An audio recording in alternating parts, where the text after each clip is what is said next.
Today is the last day of a 4-day truce between Hamas and Israel. The two sides have been exchanging hostages for prisoners since last Friday. Now, both are indicating that they would be open to more releases to extend the temporary truce. Around 1,200 people were killed in Hamas attacks on Israel last month, and Palestinian health officials in Gaza say Israel's military response to the attacks has so far killed at least 13,300 people in the Gaza Strip.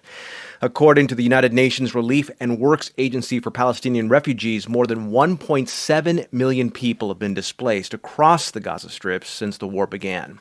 For more on how the pause is unfolding, I have Juliette Touma on the line. She's UNRWA's Director of Communications and is joining us from the Jordanian capital, Amman. Juliette, so what are you hearing from your staff since the truce began on Friday?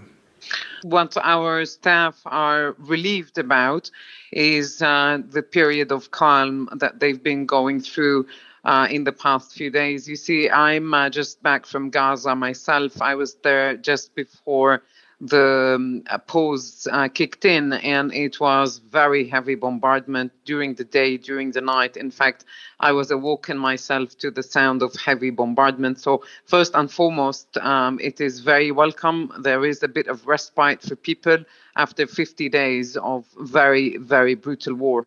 How much aid have you been able to deliver since this pause began? It is safe to say that we've seen an increase in the number of aid trucks coming in. Humanitarian supplies have been flowing in a much smoother way in comparison to how it was before the pause began. And that is, of course, very welcome. Much more is needed. Fuel is also coming in, and cooking gas is coming in. So these are major breakthroughs and a significant improvement. Now, what we really need is for this flow to continue to be regular, and also to give a boost to the private sector. So in addition to humanitarian supplies, for commercial supplies to come in, nothing is open in Gaza. Driving through the streets, all the shops are closed, all the pharmacies are closed, apart from a few vegetable stalls here and there.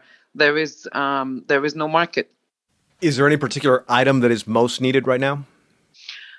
We're speaking here about 80% of the population of Gaza that has been forced to flee their homes.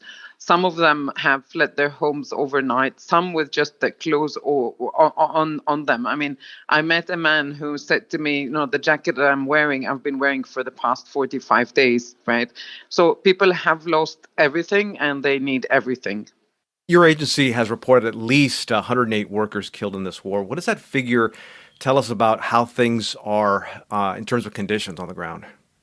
These are my colleagues, 108 UNRWA colleagues who have been killed since the war began in the Gaza Strip. This is the highest number of UN aid workers killed in the history of the United Nations.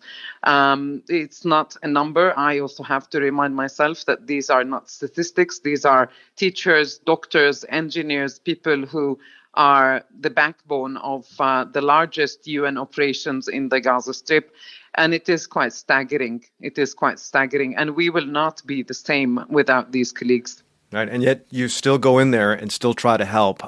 We know that another group of hostages is expected to be released today. What do we know about how the remaining hostages are, what their condition is? This is not an area that UNRWA follows on.